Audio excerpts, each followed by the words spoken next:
আসসালামু আলাইকুম এভরিওয়ান। তোমাদের জন্য আরো একটা অস্থির ড্রামা নিয়ে হাজির হয়েছি। আশা করি এই ড্রামাটা তোমাদের অনেক বেশি ভালো লাগবে।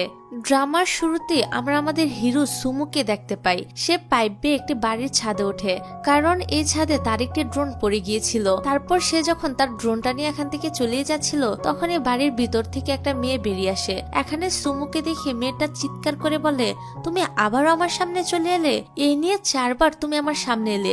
আমি যখনই তোমাকে দেখি তখনই আমার সাথে কোনো না কোনো দুর্ঘটনা ঘটে।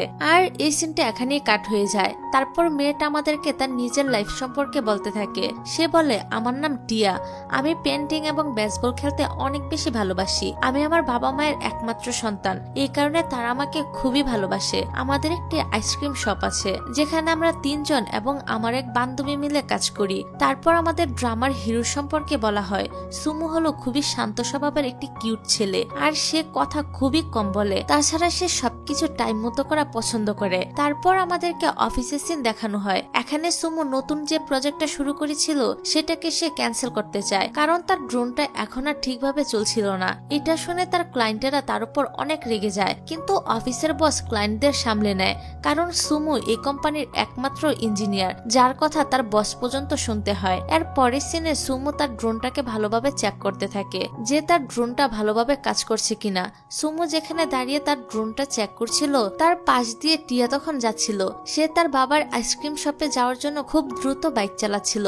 হঠাৎ করে সুমুর ড্রোনের রিমোটটা কাজ করা বন্ধ করে দেয়, যার কারণে ড্রোনটি তখন টিয়ার দিকে আসতে শুরু করে। টিয়া ভাবে কোনো বদমাইশ ছেলে হয়তো তার পিছনে এটা লাগিয়ে দিয়েছে। এই কারণে টিয়া তার বেসবলের ব্যাগটা বাইক থেকে বের করে ড্রোনটার উপর অনেক জোরে আঘাত করে, যার ফলে ড্রোনটা ভেঙে যায়। কিন্তু মজার ব্যাপার হলো, সে সময় টিয়াও একটি গর্তের ভিতরে পড়ে যায় এবং ড্রোনের ভিতরে থাকা একটা চিপ টিয়ার জামার ভিতরে ঢুকে যায়। এদিকে সুমু এখানে এসে দেখতে পায় তার ড্রোন ভাঙা অবস্থায় পড়ে রয়েছে, এমনকি ড্রোনের চিপটাও গায়েব হয়ে গিয়েছে। অন্যদিকে দেখা যায় টিয়ার জামার যেখানে সে চিপটা ছিল সেখানে হালকা একটু লাইট জ্বলছিল।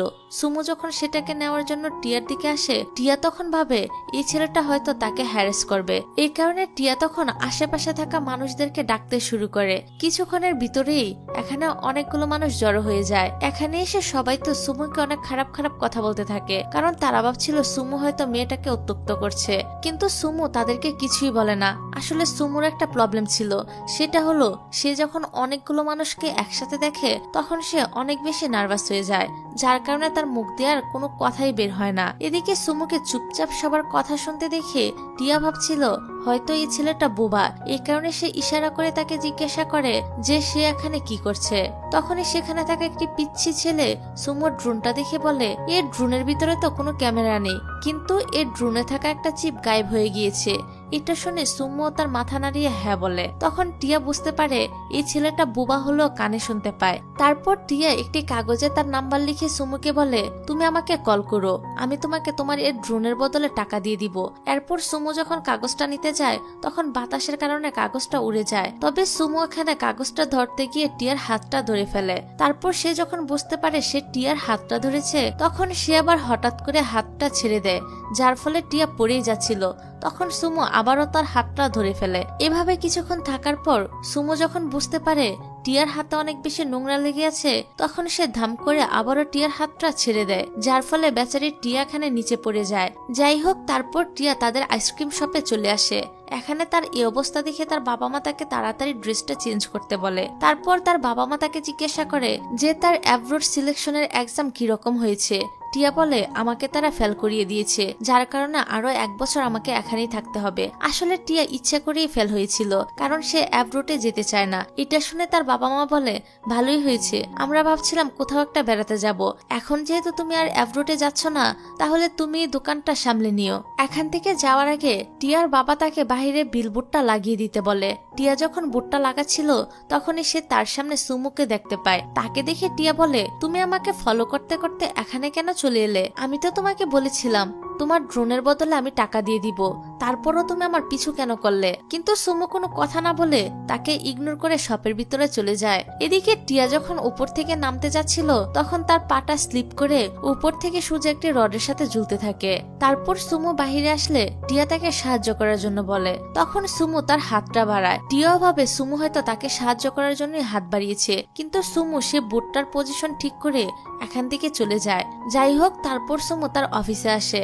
এখানে তার এক ফ্রেন্ড যার নাম ছিল ওয়াং, সে তার সাথে কথা বলতে আসে। এখানে ওয়াং তো একা একাই অনেক কিছু বলছিল, কিন্তু সুমু তার কথার কোনো উত্তরই দিচ্ছিল না। যা দেখে ওয়াং বুঝতে পারে সুমু হয়তো তার কথা বলার শক্তি হারিয়ে ফেলেছে। তবে ঠান্ডা কিছু খাওয়ার পরে সুমুর কথা আবারও ফিরে আসে। তাই ওয়াং সুমুর জন্য টিয়ার দোকান থেকে কিছু আইসক্রিম অর্ডার করে। এদিকে অর্ডার পেয়ে টিয়া তাড়াহুড়া করে দুটো আইসক্রিম নিয়ে সুমুর অফিসে চলে আসে। অন্যদিকে ওয়াং এর গার্লফ্রেন্ড তার উপর অনেক রেগেছিল, কারণ ওয়াং অন্য একটা মেয়ের সাথে ডেট করছিল। তাই তার গার্লফ্রেন্ড রেগে তার উপরে পানি ছুড়ে মারে। ঠিক তখনই আইসক্রিম নিয়ে সেখানে টিয়া চলে আসে। তাই ওয়াং এর গার্লফ্রেন্ড এবার আইসক্রিম নিয়েও তার মুখে ছুঁড়ে মারে। যাই হোক, তারপর টিয়া যখন চলে যাচ্ছিল তখন লিফটে তার সাথে সুমুর দেখা হয়ে যায়।